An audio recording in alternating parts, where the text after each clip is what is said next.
Hello guys, स्वागत है आपका केमिस्ट्री क्लासेस में।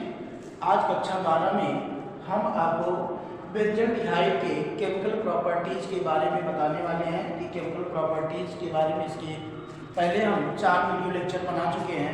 उसमें आपको कई केमिकल प्रॉपर्टीज़ के बारे में हमने आपको बताया है। इसी क्रम में आज हम आपको पर्किन अपक्रिया के बारे में बताएंगे। चलिए देखते हैं पर्किन अपक्रिया क्या होती है। पर्किन अपक्रिया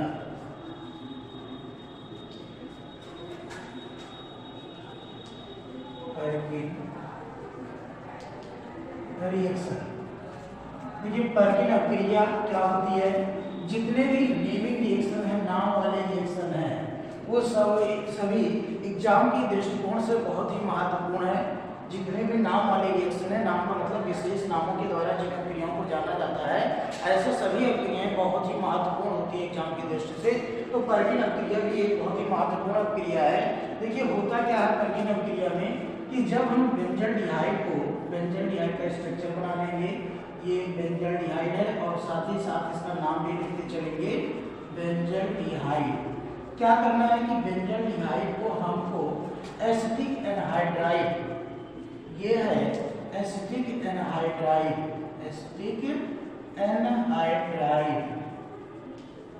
या इसी को कहते हैं एथेनोइक एनहाइड्राइड। अगर आप संरचना इसकी बनाएंगे तो इसको ऐसे भी लिख सकते हैं हम, ऐसे। और इसके साथ ही साथ हमें सोडियम एसीटेट की भी आवश्यकता होगी। इन दोनों के मिश्रण को एसिटिक एनहाइड्राइड और सोडियम एसीटेट के मिश्रण को बेंजोल्डिहाइड के साथ गर्म करने पर एक नया उत्पाद प्राप्त होता है जिसको हम सिनेमिक अम्ल कहते हैं, जिसको हम सिनेमिक अम्ल के नाम से जानते हैं, सिनेमिक एसिड। इसको ऐसे भी लिख सकते थे C6H5 CH double bond CH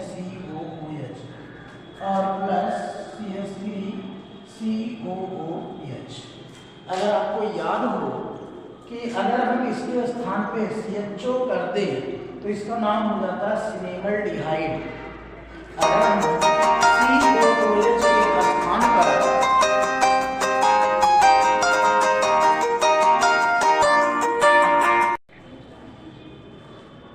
चलिए देखिए, अगर हम बेंजोल्डिहाइड को एसिटिक एनहाइड्राइड और सोडियम एसीटेट के साथ गर्म कर दें तो हमें सिनेमल्डिहाइड प्राप्त होता है, सिनेमिक अम्ल प्राप्त होता है। अगर हम COOH के स्थान पर CHO रख दें तो इसको कहा जाता है सिनेमल्डिहाइड। दोनों का molecular formula near about same है, केवल कार्बोक्सिलिक समूह के स्थान पर CHO रख देंगे तो सिनेमल्डिहाइड प्राप्त हो जाएगा और इसका नाम है सिनेमिक अम्ल। ये साइड प्रोडक्ट के रूप में CH3COH एथेनोइक अम्ल है, इसको कहते हैं एसिटिक अम्ल। साधारण नाम है एसिटिक एसिड और आईपीएसी नाम है एथेनोइक एसिड। तो देखिए ये पर्किन अपक्रिया है, इतने लिखना है, इसमें कुछ है नहीं विशेष रूप से। आप देखिए करना क्या आपको कि बेंजोल्डिहाइड को एसिटिक एनहाइड्राइड और सोडियम एसीटेट के मिश्रण को लेकर इसके साथ गर्म करना तो हमें एक नया कंपाउंड सिनेमिक अम्ल प्राप्त होगा। चलिए इसके बाद देखते हैं बेंजोइन कंडेंसेशन। ये पर्किन अपक्रिया आपको समझ में आया होगा, बहुत ही इंपॉर्टेंट अपक्रिया है। इसका मेन प्रोडक्ट है, इसका अणुसूत्र भी कई बार पूछा गया कि सिनेमिक अम्ल का या सिनेमल्डिहाइड का अणुसूत्र लिखिए। तो सिनेमिक अम्ल का या सिनेमल्डिहाइड में केवल क्रियात्मक समूह का अंतर है, जहां कार्बोक्सिलिक समूह है वहां क्या कर देंगे CHO तो सिनेमल्डिहाइड हो जाएगा और इसका मॉलिक्यूलर फार्मूला आप याद रखेंगे। चलिए अगला देखते हैं बेंजोइन कंडेंसेशन।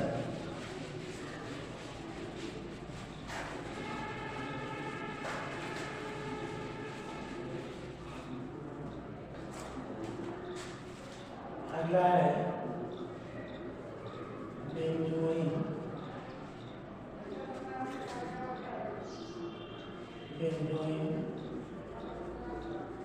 कंडेंसेशन, हिंदी में कहते हैं इसको बेंजोइन संघनन,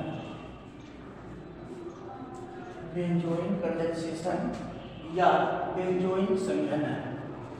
देखिए इसमें जो है बेंजल्डिहाइड के दो मॉलिक्यूल को लिया जाता है, बेंजल्डिहाइड के दो मॉलिक्यूल को, बेंजल्डिहाइड और प्लस आप इसमें एल्कोहलिक KCN या एल्कोहलिक NaCN का विलयन ले लेंगे और गर्म कर देंगे, तो ये बन जाएगा बेंजोइन, बेंजोइन C6H5CH2OH C6H5, इसी को कहा जाता है बेंजोइन, बेंजोइन।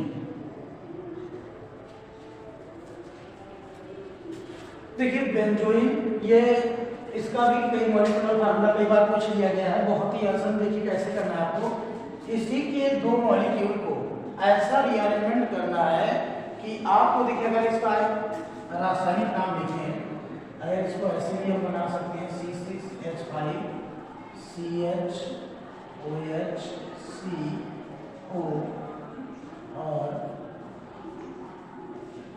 C6H5। देखिए डाइफेनिल दो फेनिल है, इसमें एक कीटोनिक समूह है, एक एल्कोहलिक समूह है।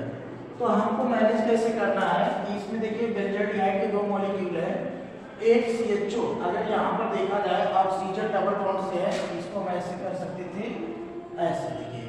तो पहला मॉलिक्यूल देखिए ये आपका C6H5CHO है और इसका रिडक्शन हो जाएगा, यहाँ से पाई बॉन्ड टूटेगा, तो पाई बॉन्ड जब टूटेगा तो इसका जो सेकंड मॉलिक्यूल है उसका हाइड्रोजन इससे जुड़ जाएगा तो कन्वर्ट हो जाएगा OH में, और जो आपका ऑक्सीजन है वो डबल बॉन्ड से देखिए दूसरे मॉलिक्यूल में ये इसी से जुड़ा रहेगा। अगर ऐसे नहीं समझ में आ रहा तो हम आपको बना देते हैं इसको फिर से। देखिए कह रहे कि कैसे दो मॉलिक्यूल अलग अलग ले लीजिए, C डबल बॉन्ड OH और EHC डबल बॉन्ड O और ये देखिए। अब हम कुछ नहीं करना, बस चाहिए इस बॉन्ड को तोड़ दीजिए, पाई बॉन्ड देखिए एक पाई है एक सिग्मा है, इसमें भी एक पाई है एक सिग्मा है, ये वाला इसके साथ जब ये पाई बॉन्ड टूटेगा तो इस पे नेगेटिव चार्ज आएगा और ये इसके साथ जो कि OH में कन्वर्ट हो जाएगा, तो ये हो जाएगा CHOH। देखिए C6H5CHOH, और ये वाला वैसे है वैसे रहेगा, ये अपरिवर्तित रहेगा, इसमें कोई बदलाव नहीं होगा, कोई चेंजिंग नहीं होगी। अब इसमें चाहे आप इसमें परिवर्तन करिए चाहे इसमें एक मॉलिक्यूल में परिवर्तन करना है, दोनों में नहीं करना है। अगर आप इसमें करते हैं तो इसको छोड़ दीजिए, इसमें करते हैं तो इसको छोड़ दीजिए, तो एक में परिवर्तित कर देंगे, उसके बाद जैसे वैसे जोड़ लेंगे, तो यही जो आपको स्ट्रक्चर मिलेगा यही क्या कहलाएगा, बेंजोइन। तो बेंजोइन कंडेंसेशन क्या होता है कि किसी भी बेंजल्डिहाइड के दो मॉलिक्यूल को एल्कोहलिक KCN पोटेशियम साइनाइड या सोडियम साइनाइड के विलयन में डालने पर या डालकर गर्म करने पर हमें बेंजोइन नामक यौगिक प्राप्त होता है। तो ये बेंजोइन कंडेंसेशन है। तो ये देखिए आपको समझ में आ गया होगा कि ये बेंजोइन बनता कैसे है। बेंजल्डिहाइड के दो मॉलिक्यूल, एक का रिडक्शन हो जाता है और दूसरा अपरिवर्तित रहता है, तो दोनों मॉलिक्यूल जोड़ने के बाद जो कंपाउंड बनाते हैं उसे कौन कहते हैं, बेंजोइन। इसमें जो है देखिए ये आपका कैटलिस्ट है, ये जो है आपका उत्प्रेरक है, तो इसमें चाहे आप एल्कोहलिक KCN ले लीजिए या एल्कोहलिक NaCN ले लीजिए। अब इसके नाभिक की अवक्रियाएं, जैसा कि ये जितनी अवक्रियाएं थी लगभग इंपॉर्टेंट अवक्रियाएं वो हम आपको बता चुके हैं। अब इसके नाभिक की अवक्रियाएं बच रही हैं, जैसे हाइड्रोजनीकरण हुआ, नाइट्रीकरण हुआ, सल्फोनीकरण हुआ आदि। तो सबसे पहले हम आपको हाइड्रोजनीकरण के बारे में बताते हैं, हाइड्रोजनेशन। हाइड्रोजनेशन, हाइड्रोजनीकरण, हाइड्रोजनीकरण। देखिए हाइड्रोजनेशन क्या होता है, एक तो अगर हम बेंजल्डिहाइड को लें और आपसे पूछे कि ये कैसा समूह है, OP डायरेक्टिव है कि मेटा डायरेक्टिव है, तो OP डायरेक्टिव मेटा डायरेक्टिव का अर्थ ये होगा कि अगर ये क्रियात्मक समूह हमारा OP डायरेक्टिव होगा तो किसी भी यौगिक से 7 जगह क्रिया करेगा तो उसके दो उत्पाद बनेंगे, एक आर्थो बनेगा और दूसरा पैरा बनेगा, अगर ये ओपी डायरेक्टिव होगा तब। और अगर ये मेटा डायरेक्टिव होगा तो केवल एक उत्पाद बनेगा, मेटा डायरेक्टिव उत्पाद या मेटा उत्पाद।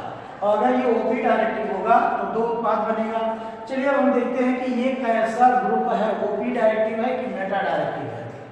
तो यहाँ पर इसका स्ट्रक्चर देखिए कि कार्बन से ऑक्सीजन डबल बॉन्ड से, और यहाँ पर इसकी वैलेंसी अगर देखा जाए कि कार्बन और ऑक्सीजन में से दोनों की विद्युत ऋणात्मकताओं में ऑक्सीजन की विद्युत ऋणात्मकता अधिक है, तो इस पे आंशिक रूप से नेगेटिव चार्ज आएगा और इस पे आंशिक रूप से पॉजिटिव चार्ज आएगा। तो ये बॉन्ड पेयर इधर जाएगा और पॉजिटिव आने का मतलब इसका जो इलेक्ट्रॉन है ऑक्सीजन के पास चला जाएगा और इसके पास इलेक्ट्रॉन की कमी हो गई, तो ऑक्सीजन से तो इलेक्ट्रॉन ले नहीं सकता, तो ये क्या करेगा, बेंजीन रिंग से इलेक्ट्रॉन निकालने की कोशिश करेगा या निकालने का प्रयास करेगा। ऐसे सभी समूह जो बेंजीन रिंग से इलेक्ट्रॉन निकालने का प्रयास करते हैं या बेंजीन रिंग से इलेक्ट्रॉन निकालने की प्रवृत्ति रखते हैं, वे सब मेटा डायरेक्टिव होते हैं, मेटा डायरेक्टिव ग्रुप होते हैं।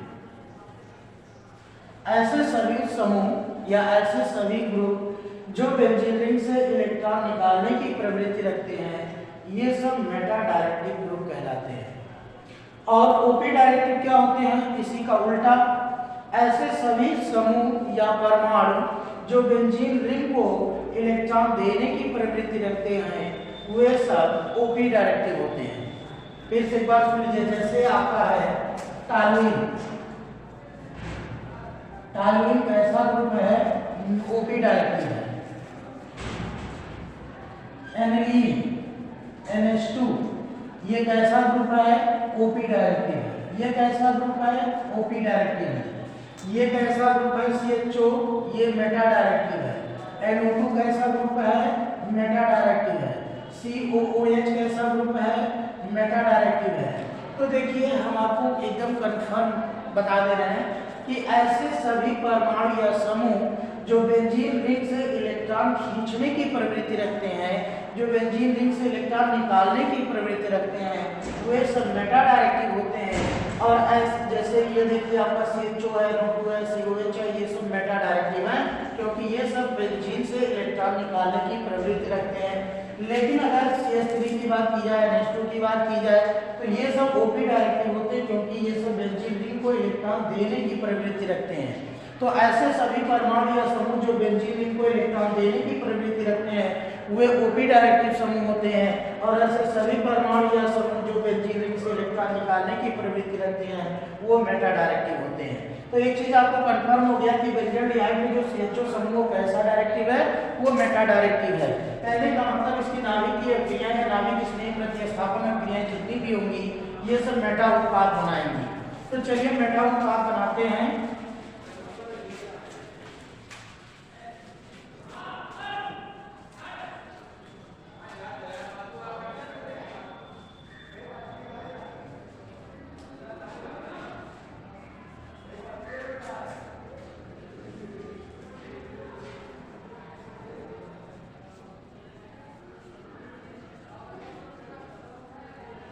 देखिए दो कंडीशन है। पहला कंडीशन है उत्प्रेरक की अनुपस्थित है। देखिए इसमें हमने लिखा उत्प्रेरक की अनुपस्थित में अगर बेंजोल्डिहाइड को किसी हाइड्रोजन परमाणु के साथ या हाइड्रोजन अणु के साथ कि उत्प्रेरक की अनुपस्थित में इसकी क्रिया कराई जाती है, तो बनता है बेंजीनोइल क्लोराइड। अगर क्लोरीन है तो क्लोराइड, ब्रोमीन है तो ब्रोमाइड, आयोडीन है तो आयोडाइड। अगर यहाँ क्लोरीन ले लेंगे तो बेंजीन क्लोराइड बनेगा, अगर यहाँ ब्रोमीन ले लेंगे तो बेंजीन ब्रोमाइड बनेगा, बेंजीनोइल ब्रोमाइड बनेगा, अगर आयोडीन ले लेंगे तो बेंजीनोइल आयोडाइड बनेगा। तो जो यौगिक हम लेंगे, यानी कि जो हम अणु लेंगे, चाहे क्लोरीन, चाहे ब्रोमीन, चाहे आयोडीन, उसी के आधार पर इसका नामकरण होगा। तो यहाँ CH6CH5COCl हो गया, इसका नाम है बेंजीनोइल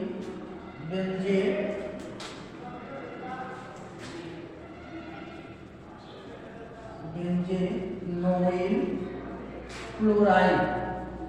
अब यहीं पर अगर ब्रोमीन ले लेते तो ये बेंजेनोइल ब्रोमाइड हो जाता है, आयोडीन ले लेते बेंजेनोइल आयोडाइड हो जाता है, और HCl एक क्लोरीन को इससे जुड़ जाएगा, यहाँ से एक हाइड्रोजन रिमूव होगा तो HCl के रूप में वो बाहर हो जाएगा। तो ये पहला कंडीशन है हैलोजनीकरण का। पहला कंडीशन क्या है कि अगर उत्प्रेरक की अनुपस्थित में अभिक्रिया होगी बेंजल्डिहाइड की किसी हैलोजन परमाणु से, तो वो हमेशा एसिड हैलाइड में परिवर्तित होगा। जैसे बेंजेनोइल क्लोराइड बन गया, क्लोरीन हमने ले लिया, अगर ब्रोमीन ले लेते तो बेंजेनोइल ब्रोमाइड बन जाता, आयोडीन ले लेते तो बेंजेनोइल आयोडाइड बन जाता। दूसरी कंडीशन क्या है? दूसरी कंडीशन ये है कि अगर हम कोई हाइड्रोजन वाहक ले लें, ये CHO और यहाँ क्लोरीन ले लें या ब्रोमीन आयोडीन जो आपकी इच्छा हो वो ले लीजिए, लेकिन यहाँ कंडीशन है कि कोई हाइड्रोजन वाहक या लुईस अम्ल चाहिए, जैसे AlCl3 या FeCl3। ये जो लुईस अम्ल है ये इलेक्ट्रोफाइल यहाँ जनरेट करता है, और ये कैसी क्रिया है? इलेक्ट्रोफिलिक सब्स्टिट्यूशन रिएक्शन है। जब यहाँ से ये इलेक्ट्रोफाइल बनेगा तो ये इलेक्ट्रोफाइल सबसे पहले मेटा पोजीशन पर अटैक करेगा, और ये मेटा पोजीशन पर ही क्यों अटैक करेगा? क्योंकि ये कैसा ग्रुप है? मेटा डायरेक्टिव है, तो ये मेटा पर ही अटैक करेगा। तो मेटा पर अटैक करेगा तो मेटा उत्पाद बनेगा, तो यहाँ से एक हाइड्रोजन परमाणु रिमूव होगा, यानी कि ये बन जाएगा CHO और ये हो जाएगा Cl प्लस HCl। तो ये मेटा उत्पाद बन गया। देखिए अगर ये भी डायरेक्टिव होता तो दो उत्पाद बनता है, एक आर्थो एक पैरा, लेकिन ये एक समूह जो हमारा है CHO ये मेटा डायरेक्टिव है, इसलिए केवल एक उत्पाद बनेगा, और वो क्या बनेगा?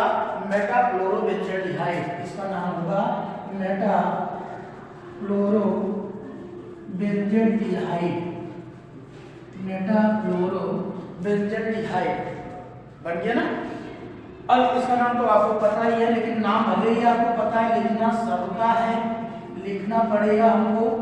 बेंजल्डिहाइड हो गया, ये लुईस अम्ल है या हाइड्रोजन वाहक जिसको हम कहते हैं, लुईस अम्ल है, दोनों में से चाहे तो आप लगा सकते हैं, और इसको इसलिए लगाते हैं ताकि इसको किसमें बदल सके?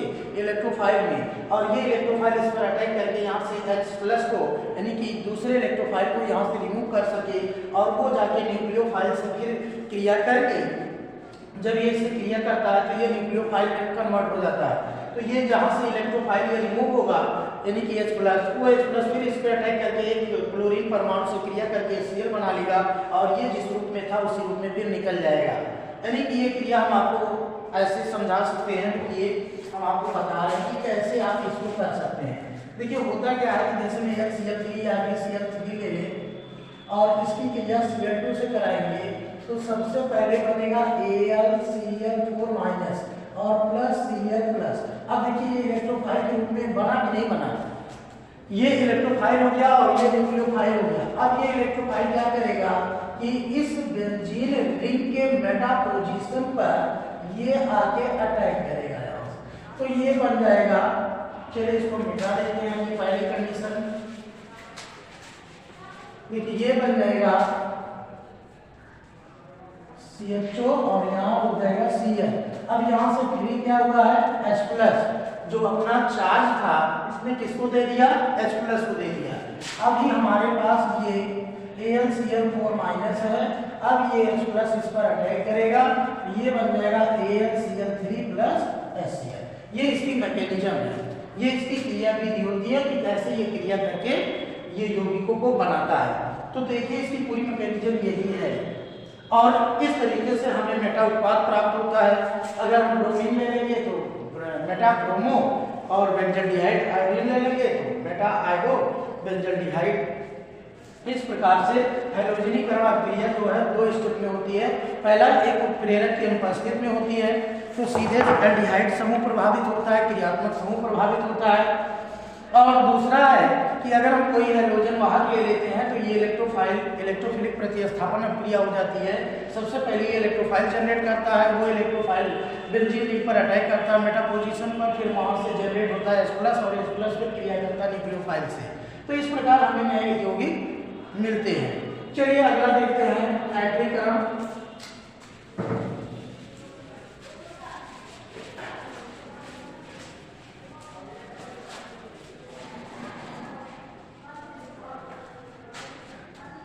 अगला है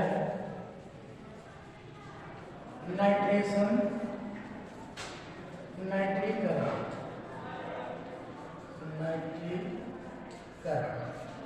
ये है नाइट्रेशन, नाइट्रीकरण। देखिए बेंजोल्डिहाइड को अगर हम नाइट्रिक अम्ल CONC कंसंट्रेट नाइट्रिक अम्ल और उत्प्रेरक के रूप में कंसंट्रेट H2SO4 ये निर्जलीय कारक है, ये टूटेगा OH माइनस और NO2 प्लस। आपको बताएं कि इलेक्ट्रोफिलिक प्रतिस्थापन क्रिया है, NO2 प्लस सबसे पहले अटैक करेगा मेटा पोजीशन पर। देखिए ये HNO3 इसकी उपस्थिति में ये टूट जाएगा OH माइनस और HNO2 में, तो यहाँ से H प्लस निकलेगा, OH माइनस से क्रिया करके वो कन्वर्ट हो जाएगा H2O में, जल में, और NO2 प्लस जो है प्लस वाला चूंकि अपना चार्ज H को दे दिया और यहाँ से ये स्वयं जुड़ जाएगा और मेटा उत्पाद बन जाएगा। तो ये जुड़ गया CHO और यहाँ NO2, तो ये हो गया मेटा नाइट्रो। जिस पोजीशन पर जुड़ा है उसी के आधार पर हम उसका नामकरण कर देंगे Meta nitro benzaldehyde, Meta nitro benzaldehyde, ये इसका नाम है मेटा नाइट्रो बेंजल्डिहाइड। और ये आपका बेंजल्डिहाइड, बेंजल्डिहाइड। तो बेंजल्डिहाइड को अगर हम सांद्र सल्फ्यूरिक अम्ल की उपस्थिति में सांद्र नाइट्रिक अम्ल के साथ क्रिया कराते हैं तो हमारा मेटा उत्पाद यानी कि मेटा नाइट्रोबेंजीन प्राप्त होता है। सेम इसी प्रकार से बिल्कुल A to Z जितने आपकी नाभिक स्नेही प्रतिस्थापन क्रियाएं होती हैं, चाहे वो हाइड्रोजनीकरण हो, चाहे नाइट्रीकरण हो, चाहे सल्फोनीकरण हो, सब एक जैसी होती हैं, केवल उसका जो कैटलिस्ट है या जो प्रेरक है वो चेंज होता है। और उत्पाद अगर वो ओपी डायरेक्टिव है तो हमेशा दो उत्पाद बनेगा, आर्थो और पैरा। अगर वो मेटा डायरेक्टिव है तो एक उत्पाद बनेगा, केवल मेटा। तो चलिए देखते हैं सेम इसी प्रकार से हम लोग करेंगे सल्फोनीकरण। सल्फोनीकरण की क्रिया कैसे होती है, क्या होती है, इसको हम लोग आगे देखेंगे। चलिए देख लेते हैं इसको। सल्फोनीकरण, सल्फोनीकरण इंग्लिश में कहते हैं सल्फोनेशन, सल्फोनेशन। सल्फोनीकरण की क्रिया क्या होती है, यहाँ पर ये बेंजल्डिहाइड को हमें लेना ही लेना क्योंकि इसी की क्रिया हो रही है। और सधूम्र सल्फ्यूरिक अम्ल, सधूम्र का मतलब होता है बिल्कुल गाढ़ा जिसमें पानी की मात्रा न के बराबर हो।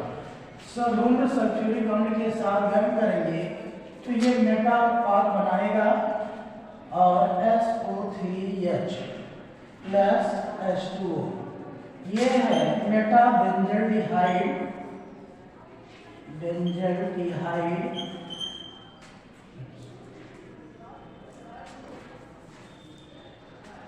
Benzaldehyde sulphonic acid, sulphonic acid और H2, इसका नाम भी बेंजल्डिहाइड। सब हम देखिए तीन चीजें हम आपको आज एक बार फिर क्लियर कर दें कि एक होता है डायलूट, डायलूट का मतलब होता है तरल, दूसरा होता है कंसंट्रेट, कंसंट्रेट का मतलब होता है सांद्र, और तीसरा होता है फ्यूमिंग, फ्यूमिंग का मतलब होता है सधूम्र। तो तीनों में अंतर एक बार समझ लीजिए कि अगर पानी की मात्रा ज़्यादा है, किसी भी विलेन में सोल्यूशन में पानी की मात्रा ज़्यादा है तो उसको क्या कहेंगे, तरल कहेंगे। अगर पानी की मात्रा कम है तो उसको सांद्र कहेंगे। अगर पानी की मात्रा नहीं है, ना के बराबर है, तो उसको सधूम्र कहेंगे। तो यहाँ पर सधूम्र सल्फ्यूरिक अम्ल का उपयोग हम इसके सल्फोनीकरण में करेंगे कि बेंजल्डिहाइड को जब हम सधूम्र सल्फ्यूरिक अम्ल के साथ गर्म करते हैं तो मेटा बेंजल्डिहाइड सल्फोनिक अम्ल प्राप्त होता है। अब इसका उपयोग हम लोग देख लेते हैं, ये चैप्टर फिनिश हो जाएगा, समाप्त हो जाएगा। उपयोग चलिए इस पर देख लेते हैं।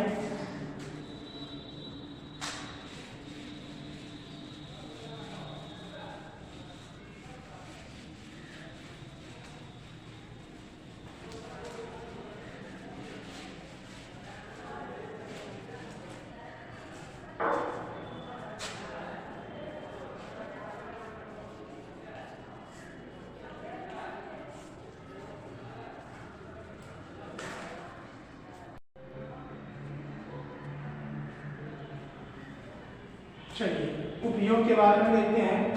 पहला, सुगंधित पदार्थों के निर्माण में, सुगंधित पदार्थों के निर्माण में, और दूसरा उपयोग है रंजकों। रंजक का मतलब होता है डाई, डाई जो आप लगाते हैं बालों में, और कई एक ही कलर नहीं, काला, नीला, पीला, लाल, ऐसे कई कलर के रंजक आते हैं, डाई आते हैं। रंजकों के निर्माण में, रंजकों के निर्माण में। तीसरा, अन्य कार्बनिक यौगिकों के बनाने में। तो ये इसके मुख्य उपयोग हो गए 3। इसके बाद सुन लीजिए, सुगंधित पदार्थ जितने बनाए जाते हैं उनमें बेंजोडिहाइड की मात्रा कुछ न कुछ रहती है। जितने भी डाई होते हैं, डाई के बारे में आप लोग जानते हैं, बालों में भी लगाया जाता है, काली डाई, ब्लैक रोज डाई, तमाम प्रकार की डाई आती है, काला, नीला, पीला, तो डाई के निर्माण में। और अगला है अन्य कार्बनिक यौगिकों के निर्माण में, जैसे बेंजील अल्कोहल, बेंजोइल क्लोराइड, बेंजीन आदि। ऐसे कई कार्बनिक यौगिक हैं जिनसे हम बेंजोडिहाइड के माध्यम से हम बना सकते हैं। ये सब बेंजोडिहाइड से ही बनाए जा सकते हैं, और भी ऐसे यौगिक है। तो इतना आपके लिए पर्याप्त है। ये चैप्टर आपका समाप्त हुआ। अगला चैप्टर, नया चैप्टर हम कल के लेक्चर में आपको शुरू करेंगे। आज के लेक्चर में बस इतना ही। जय हिंद, जय भारत।